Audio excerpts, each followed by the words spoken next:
All right, guys, welcome back to the iCoach podcast. Today, I have a very special guest, the man, the myth, the legend, the CrossFit Games athlete, 3 times CrossFit Games athlete, Mr. Logan Collins. What's going on, my man? How are you?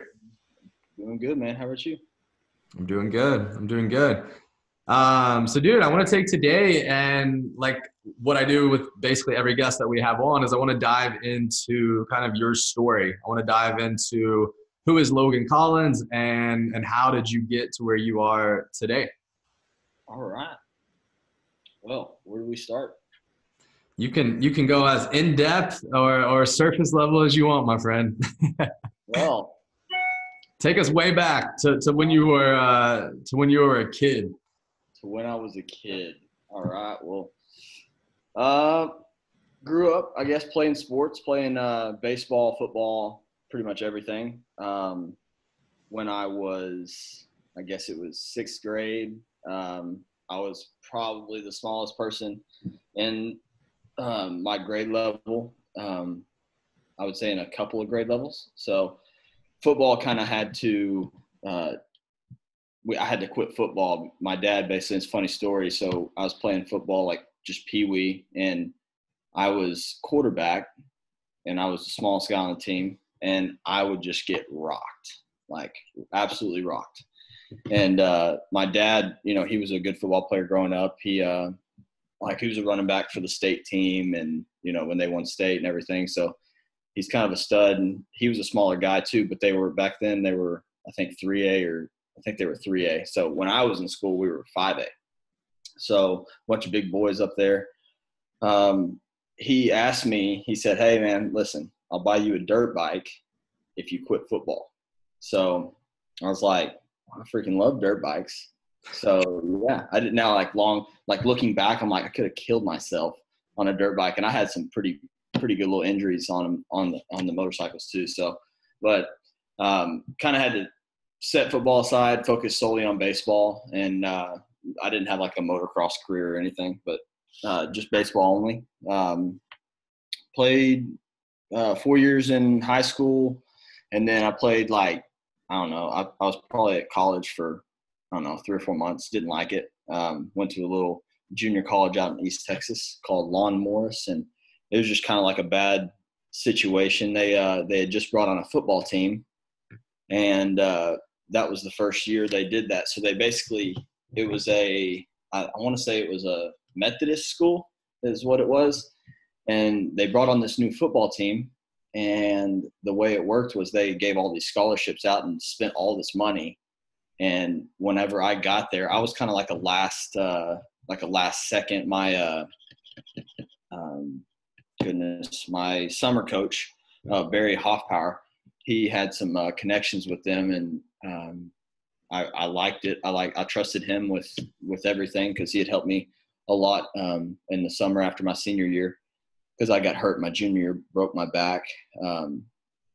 Broke the L5, S1 on both sides. So I was out my junior year, and then so it kind of took some coming back to senior year and stuff like that. So ended up going to Lawn Morris. I lived in like a motel, so it wasn't even like on the campus. I was the only white boy there, which is fine. I'm, nothing against that, but it was just kind of a different feel for me. And I met some really good guys through that, and lived with some good guys. And but kind of things went south one night where I had some money stolen from me, and I had an idea because there was a bunch of people hanging out in my room when I got back, like from practice or something.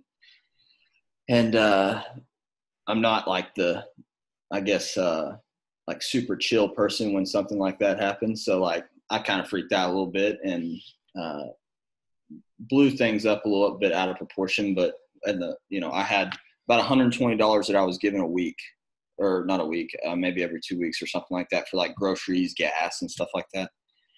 And it was gone. And so I approached that situation head on, and it wasn't the smartest thing ever, but ended up getting kind of like a little scuffle, I guess, but nobody was hurt, nothing like that. And ended up just kind of like, you know what, not worth it. I had a opportunity to go through the Garland Fire Academy, like right after that. So like as soon as I left there, kind of that door opened wide open for me to do that. It was the Garland Fire Academy and EMT school. So it's something I've always wanted to do. And I did that, went through that, I guess in 2010, this was 2010, and enjoyed every second of it. At that time, I had done no physical training, no fitness, nothing. So all of the, I guess the requirements for that were very difficult for me. I was like always back of the pack on like the running, back of the pack on any like grunt work, stuff. They had this thing called red bag where you basically take 100-pound, I don't know if it was 100 pounds, a high rise pack, clicked on air, and you have to go up and down. I guess it was 4 stories, up and down 3 times. So 1, 2, 3. Well, with those SCBAs, whenever you get to, I guess a certain, I want to say it's 500 PSI and oxygen, then your pack will start vibrating and your mask will start vibrating. So you'll know you're getting low and it's time to like get out if you were ever in a fire or something. Well, normally people's their SCBA would start vibrating maybe on like that 3rd one. Mine was going off like I'd get first one up and then get back down, mine start to vibrate. Like it was like that bad. And so if anybody had ever been through that, they know once you run out of air, all the mask does is just basically like sucks to your face and you like have no air. So once you start vibrating, you start freaking out a little bit. Like you're like, oh crap. So, I was never good at all that. I enjoyed it. I think I would enjoy it more now with, some of the work ethic and the stuff that I have now kind of built in. But at that time I was pretty immature kid, every weekend pretty much drinking and doing whatever I wanted to really. So, just I was not in any shape or form ready for a big boy job or, something that required that much responsibility. So it didn't work out, which I'm kind of glad it did because I had a lot of learning to do. Kind of stayed around the drinking scene, party scene for a while. And I was never like drinking every night, anything like that, but just making the wrong decisions. Like at the time being, I needed to focus more on, what I needed to do for the future and stuff like that. So, ended up getting into trouble, getting tossed in jail a couple of times, for, just kind of some stupid stuff. Kind of had some, all those drinking tickets and just kind of being an idiot. So, there was the last time I had been in trouble was really the last time I had done any of that. So I got in trouble and I was put in jail, and my dad, he, I'm not going to ask him to come get me. So, they left me there for a little bit. And obviously when I got out, I was like, it wasn't for anything crazy. It was just pretty minor, but for me, I have high standards. So I was for myself and I wanted to kind of uphold those for my family as well. So I kind of made it a change. So that was the same time I pretty much prayed and just asked Christ to come into my life and, change me in any way that he sees fit for his kingdom and for his self. So I drove down to the pasture because I was just kind of wanted to be away from everything. And that's when I kind of prayed that prayer and just pretty much surrendered everything that I had to him and whatever that meant. And I didn't have much to offer anyway. So it's kind of at a low point where, I didn't have much. And I was like, anything that I do have though, it's yours, take it and just, see what happens from there. And I'd always gone to church and stuff, but I never really, built that relationship. So like the difference between, just going to church and going through the traditions and everything like that, rather than having an actual relationship is the biggest key for me. So, I pretty much did that on my own. I had some good buddies of mine that were great influences, and kind of helped me along the way. And I was able to look up to those guys to kind of see where they were at. So, I guess shortly after that, that was probably, I think June of 2012 or I don't know what it was, June of 2012 or something. And I was like 20 And so the next year rolls around. I started CrossFit in March of 13. Can you still hear me? Yeah. Okay.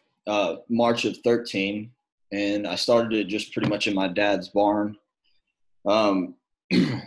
Saw like a bunch of Rich, like everybody else sees Rich Froning videos and, thinks that they need to hang some rings up in the barn and just start getting after it. So that's exactly what I did. I saved some money up when I was working and hung rings up in the barn. I still have old pictures of it. It's really cool. But I kind of like just chipped away at it. Bought a barbell eventually. And then kind of bumped up. I had one of those Schwinn Airdyne bikes, med ball. I got one of those W4, I said W4, P4, a P4 pull-up rig I put in there so I could do like the muscle ups and stuff too. So put a climbing rope from the rafters. We had like 22-foot ceilings. So started doing like, long rope climbs, not just like 15-foot rope climbs. But it's pretty funny. So I didn't put that P4 pull-up system in there. So I didn't have a bar for like the first year of doing CrossFit. So I did all my pull-ups on the rings. So I had to do them like strict. And I like strict pull-ups anyway. I'm still a big believer in strict pull-ups over kipping pull-ups. I think they have their own place for sure. But, I don't let a whole lot of people kip unless they have strict and unless they're just super I wouldn't say flexible. I'd say definitely more mobile, like they can control what they're doing a little bit more. So, but yeah, so when I did about a year of CrossFit and then the open started in 14 and that was my first open. So I ran up to a gym here in Wiley. It was WTF CrossFit at the time. And I did the first 14.1, which was the snatches and double unders. I forget what I got. I think I got I couldn't even tell you, honestly. It was pretty bad. But the 14.2 was the one that was the overhead squats and the ladder, right? You remember that one? Yeah, with the chest pull-ups. Yeah, chest bar. So I had never kipped, so I had to learn. I learned to kip that day. I got 204 reps on that workout, which was not that good. And anyway, so I did that one. They ended up repeating. I think I finished the open in 1100th in the world or something like that. And I always just looked at the world. I didn't even honestly know regions was a thing, I don't think. So the next year they rolled around. I think they repeated it. They repeated it. Or is it 15? They did repeat in 15. They repeated it in 2015. Yeah. I think as the second workout again. Yeah. Yeah. So I ended up doing it then. I got 359 or something like that. So I had a huge PR on that one, but that was the first year that I qualified for regionals. And that was, you were there as well. Yep. And did regionals that year. Didn't really know what I was getting into at all. I had only worked out by myself. Nobody worked out with me. So I didn't understand the competing part of it because I had not, number one, been in any kind of individual sport competition ever. I don't think. I was in baseball, but that's a team sport. That's I was very competitive and driven towards that, but that's not a individualized. So I always had somebody to rely on, and this time I didn't. So the first workout was Randy, and I had practiced Randy, and I was I felt pretty good with it. I'm like, okay, 75 pounds, no big deal. And I was in the final heat. I qualified for the final heat. I think one guy went team or something. I was 11th in the region. One guy went team, so I was in that final 10. So it's all those big guys that I had, seen and everything, like Roy and even Travis at the time. And they're you had to move up, I guess, every 25, right? So yeah. I did a set of 15 or something and set it down for a second and shook it out. Well, people are already stepping forward. Well, as soon as I got done with 15, people are stepping forward. So I didn't have that speed element or anything. So they ended up I was by far the last one in my heat, I think. And I ended up finishing 31st in that event. And it was one of those, everybody started walking back down to me, and it wasn't a good feeling at all. And then the second event was Tommy V, right? Yep. Tommy V. So funny story about Tommy V. So I, no real understanding of how this works. Did my Tommy V workout, and I was looking all right. I think I got like, I don't know, it was a top 10, I think, but it was like 9th maybe. And I did my last rope climb, and I had taken my shirt off before, right? Of course, you got to take your shirt off. And I had thrown it back towards my bar, so the opposite direction of the finish line. And I did my final rope climb and walked back, picked up my shirt, and then ran across. They're like, no, you got to go to the finish line. So like went and picked up my shirt real quick, and then, I lost like 2 people past me in between that. So that's so funny. I actually did the same thing, except I think it was just more because I was a sissy, but I literally walked all the way back to the finish line to get my water bottle to take a drink, but then go back to keep doing the workout. Yeah. That's hilarious. But that was kind of my introduction. Ended up taking 7th that year. And there's another funny kind of deal. My dad told me, I said, hey, when are you going to start CrossFit? And my dad, he basically does, he has a bench press, just free weights out in his garage.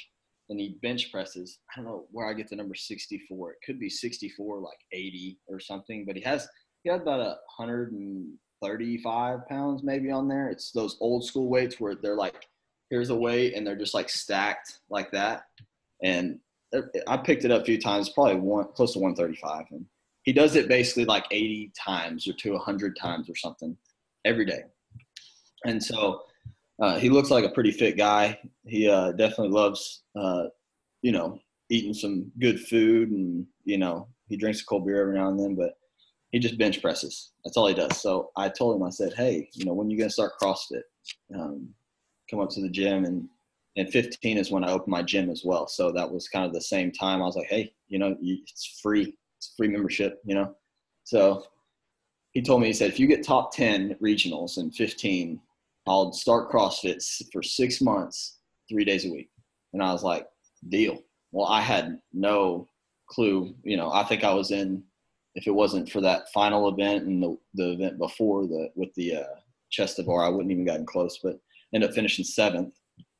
He ended up doing, he put it off. He ended up, his first workout was doing the open in 16. So he did 16.1, which was that 20-minute awful lunge workout, right? He did all his pull-ups strict, and like he couldn't hold a barbell over his head to save his life because he got the glass shoulders. But he did all of the open, and that was a pretty bad open. Like that open ended with the that one for time. It was like the thrusters and burpees.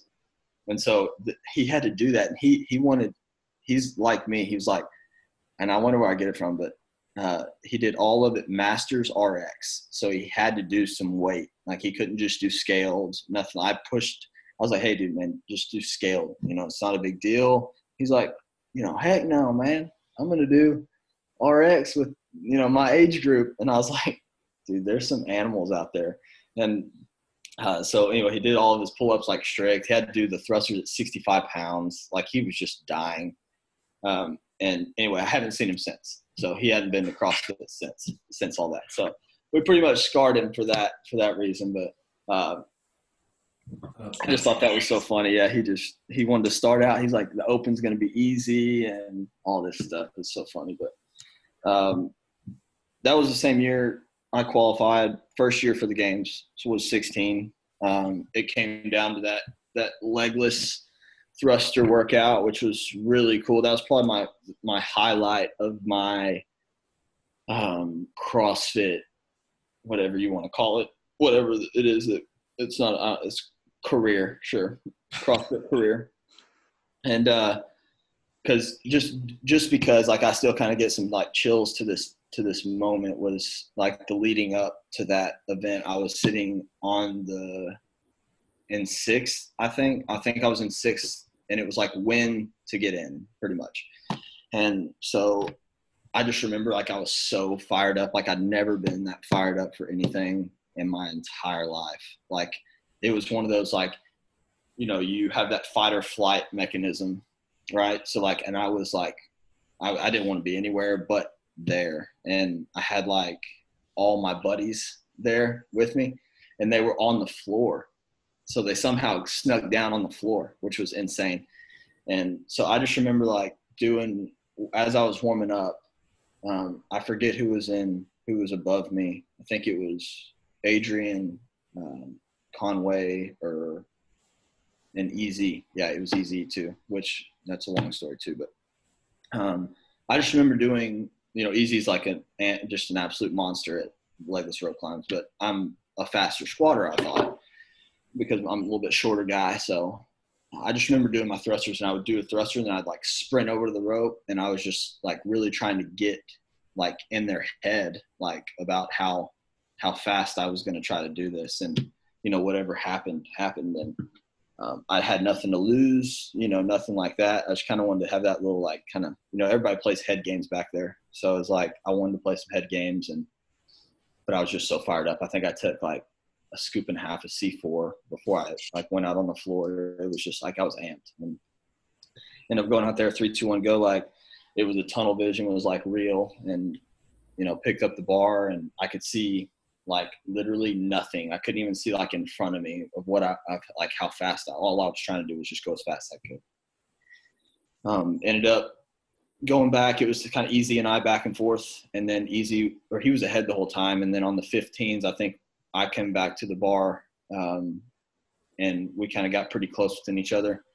And then on the 9s, we're pretty close to tied. And then he hits the rope before me.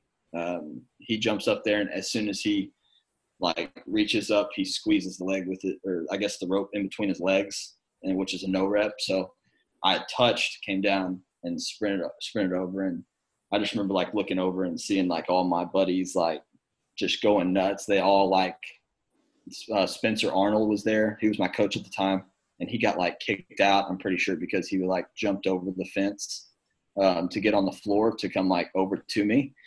But he was like going crazy, jumped over some like big old security guard. I just remember like grabbed him, but it was just a good feeling. So That's awesome. And the worst part, or not the worst part, I don't think I felt like that like ever in another workout. And I just remember seeing this year at regionals with Mitch. I would butcher his last name. It's like Mitch Spute. He was I was in 5th place this year at regionals, and he was in 6th. And all I could see was like, I could see like myself down there. I was like, oh my gosh, this is like such a reflection of what happened. And Mitch was looking like he was pissed. And it was a pretty scary little feeling, because I was like, I was not feeling well at that time. So it was pretty cool. But well, yeah, I mean, I remember that, right? Like, I mean, that was like that whole competition for you. You were like sick. Yeah. Right. Yeah. I mean, I wasn't, I did throw up before every event, which I'm not known to throw up before events. I get nervous and stuff. Like, I start sweating, and not because I'm warmed up either, just like nervous sweats. And, but yeah, I was like throwing up before just about every event. Just, I don't know if it was just because I knew I didn't feel good, and it was making me that much more nervous. But yeah, that was a bad deal for me. I mean, the fact that you qualified that year was one of the most impressive feats I've seen, because I mean, I knew like on the back end of things, like obviously like, we were like, I had been coaching you with nutrition. And so like just hearing like kind of the updates throughout that process, like you left us on the edge of our seat. That's for sure. Oh, yeah. My mom and dad almost had heart attacks. They were just sitting there man, it was bad. So yeah, that was awesome, man. Good experience. But, so as we, here you are. So basically you qualified for the CrossFit Games 3 times, right? And here we are in 2019, and we just had this transition of I feel like a very interesting era. I feel like, right? They removed regionals. They still have the CrossFit Games. Obviously, everything's a lot different now. But can we just get your take on kind of just like the CrossFit Games in general, and just kind of where you're at, like with competing? Like where are you at currently, and what are your intentions and plans for 2019?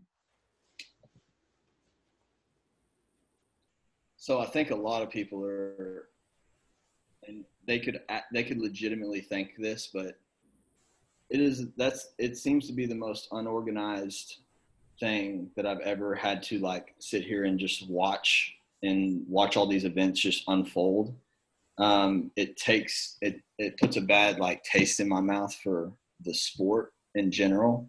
I think it'll work out, in years to come, but just the way they're going about the whole deal, like the worst part about it is, I train with people who want to be like, go to regionals, and they train really hard for that. And, if it's, it's financial obviously, but at the same time, it's like, it just kind of sucks to watch them go through kind of like that they got the wind, taken out of their sails because all these changes. So, it, upsets me a little bit, but I think more on the, just the organizational part of it. It's not, they're releasing these things kind of by the seat of their pants. They continue to pretty much troll people on social media, which is just like, it's funny, but it's at the same time, like, how are you going to sit here and, want people to, take you seriously as being a professional sport, and, you continue to put out like, F-bombs on all these, different things, and just I don't know, there's a lot of things that I don't see correct about CrossFit in general. Maybe as just a company, but very unprofessional, I guess. But,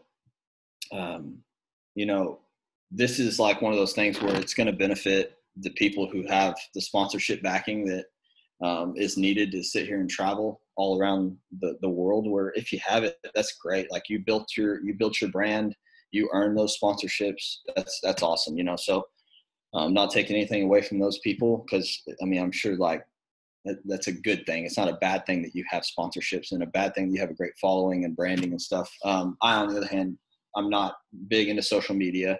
I don't have, all these sponsorship backings that can take me to China if I wanted to go try to qualify through that. So I got an invite to China. I guess it was last week, but it's financially, it doesn't make sense. I'm, newly married. We're looking for, to get into a house and stuff like that. So me sitting here traveling around my first year of marriage, and trying to spend all this money on who knows if I'm going to qualify. I'm still training the same, if not more than I was last year at this time, just because it's kind of the season started early, and I really didn't know, what to expect. So I just got to turn on a little bit sooner than I would have. But I have no aspiration to go travel to, anywhere like that to try to qualify individually. Team, we kind of had some team stuff going on, but we don't know if it's, it's serious or anything like that. I'm just kind of, I'll do the open, and, if I'm led to do something after that, when it comes to like a sanctioned event or something, then I'll do it, and I'll do the qualifier however I need to, qualify for that event or something like that. So, but I don't like it right now, just because it's, you take away, the middle stuff, like special skill sets that get you to the next level. So like you're doing the open, where you can't test running in the open. You can't test, a lot of things in the open that are, that you test at regionals, stuff like that. So I don't think the 200 or however many people, I don't think 200 people earn tickets to the games, but I don't think that even matters anymore. Like obviously 200 people don't earn tickets to the games. I just think that's the way they're rebranding. So they don't care about the 200 people who make it to the games either. You know what I mean? So it's not like they're like, oh, these 200 people need to be there. I think they're just kind of like, you know what, let's, spread this health, and let's spread CrossFit around worldwide and get more people involved. And I think that part is great, and I think what they're doing for the brand when it comes to devaluing the game side is going to help the affiliate in the long run as well. So, which I'm an affiliate owner, so I'm on board for that, especially when you think long term. I think a lot long term. So I know competing is only going to last so much or just so long until I'm going to have to start focusing on either something else or focusing more on my affiliate and stuff like that. So that's kind of my take. I'm sure I could rattle off another 15, 20 minutes of stuff, but I think that's I'm not super like jacked about the changes though in summary. Yeah. No, I mean, it makes sense. I've seen it. I was working with like 6 athletes last year. And 5 of them were regional athletes, and, obviously you made it to the games, but the rest of them didn't. And so like for them coming into this year, I mean, yeah, like them and all those other kind of regional athletes or like borderline athletes, like, I mean, you saw it across the community. Like it definitely made a huge impact. And yeah, it's going to be interesting to see how everything kind of plays out. But, I want to touch on kind of your mindset through this process, because here you are, and you just said that you're training harder than you were, this time last year. So like, how do you keep that mindset where it's at? Like, how do you keep training like as if you're going to make it to the CrossFit Games, even through all this adversity and change? I mean, I'm big into like goal setting, small goals, and then big goals, short-term goals, long-term goals. So my short-term goal and something that I just enjoy is being as fit as I possibly can. It's like a long-term, not a short-term, a long-term goal for me. So as far as training goes, I just enjoy it so much that I'm okay with doing that. But when they released it out of the open, well, I've never actually truly like peaked for the open or, done any kind of stuff like that. So I've always kind of directed my attention towards regionals, pending I qualify out of the open for my regional. So I've never put an emphasis solely on, like those movements that we're going to see in that. So that's kind of what I've been, focusing on right now, is focusing on the open itself. So just whatever that may bring, all the different time domains that they have. But I think it's important to go back to your question. It's important for me to put the stuff out there that I know, like I can control. I guess that would be the thing. So I always, Phil Neep used to be my coach for Power and Grace, and him and I got together and we started kind of doing some more mental prepping and stuff like that. So mental prepping was going into this 2017 regional. And that was my first year doing that, just because I could be a head case at times when things get a little bit out of my control. So we had, I think it was 4 questions. I know I only use the 2 now because it's every day and it's a little bit easier to answer for me. So the first question was, things that, what are things in my or that are in my control. And then the second one was, what are things that are out of my control? And basically like, what can I do to help what can I do to help things that are out of my control better? Like, how can I make those better, or not as many things on that list? Mm-hmm. So, we would go out and write out what we would do before each event, things that are in my control versus things that are out of my control. In my control is, for CrossFit's sake, is, the quality of my reps, counting, stuff like that. The things out of my control are my judge. That's something that's out of my control. I can only do, what I can do for my judge, and then, it goes from there. So that helped me a lot going into pretty much each event. So like, and that translates into my everyday training as well now. So like, I'll get up, make that decision to work out. And then I think about, all right, so what can I do today? What's everything that's in my control today? What's things that are out of my control today? Like, what are things that could come up to disrupt me or whatever? It just seems to help me a little bit, with my day-to-day stuff. And it kind of helps me focus on that day alone and not tomorrow or not yesterday. So it kind of just resets me. So that's something that I use to help focus for, my training and stuff. But we also we have a great group of guys that work out with me up there, and they love training and, just good guys to be around. And we finally, a lot of training people have come in and out of, training with me and stuff like that. And I think we got a pretty good group up there right now that we just, right when we get up there, it's like no real jacking around, just getting after it. So that's about it. Yeah. That's awesome, man. I mean, it's always cool to see, I think back like through my life with sports and with CrossFit and like just being an athlete and like taking those lessons that we learned as an athlete and being able to like kind of transfer those into the game of life. Right. And so like with you, for example, like being able to break down your controllables and uncontrollables for each event, now you can do the same exact thing for each day of your life. Like, I think that's pretty powerful. Yeah. That's awesome, man.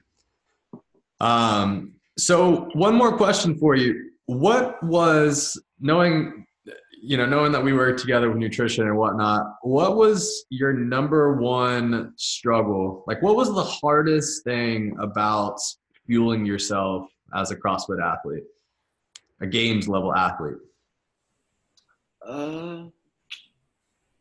I guess, when we first started, everything was kind of like a mess, I don't even know, what was that, like 1,700 calories a day, 2,300 or something like that.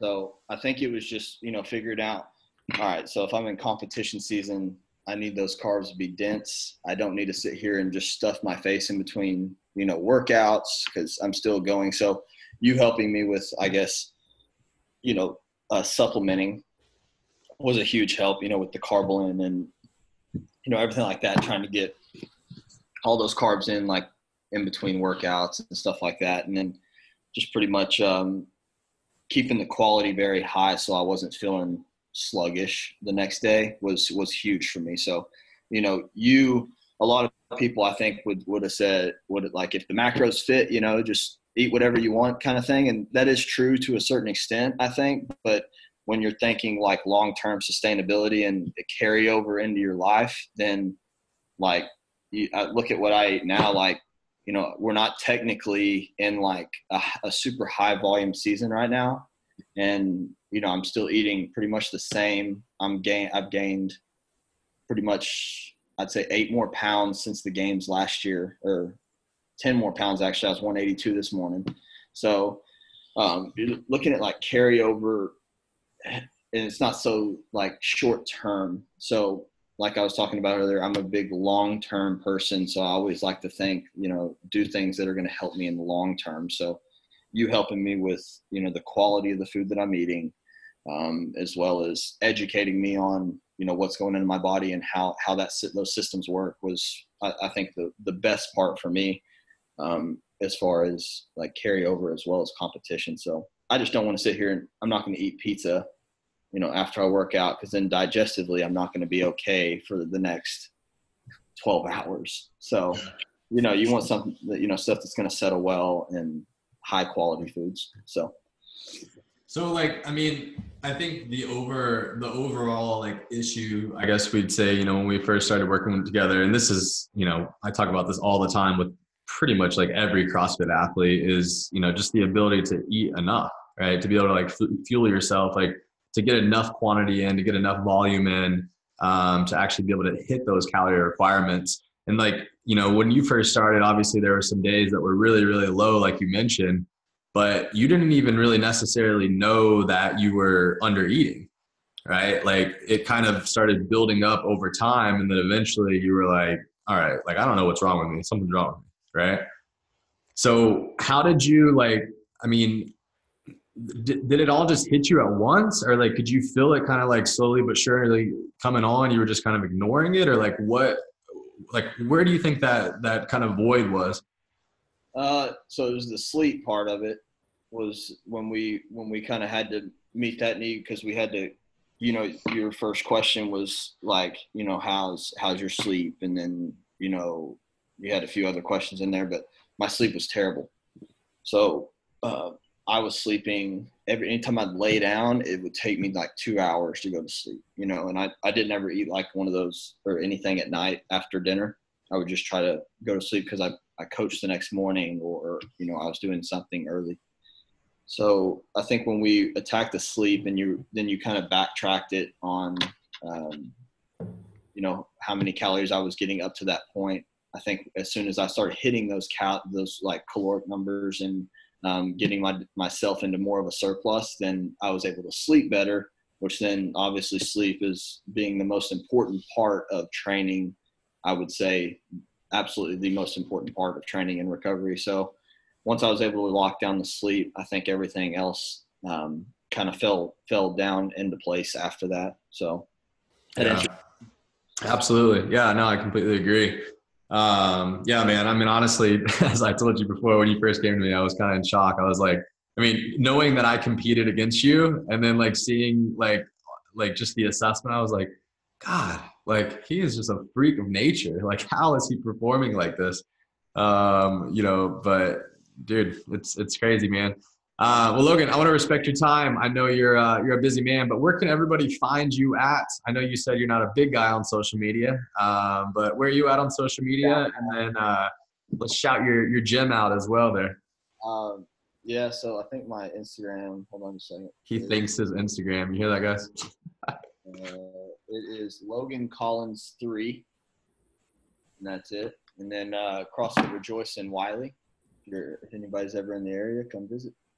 Awesome, my man. Well, dude, thank you so much for taking the time. I really appreciate it. And yeah, man, I hope people enjoy getting to listen to the Logan Collins story. Yeah, I hope I wasn't all over the place with everything. But no, it's all good, man. Cool. Well, let me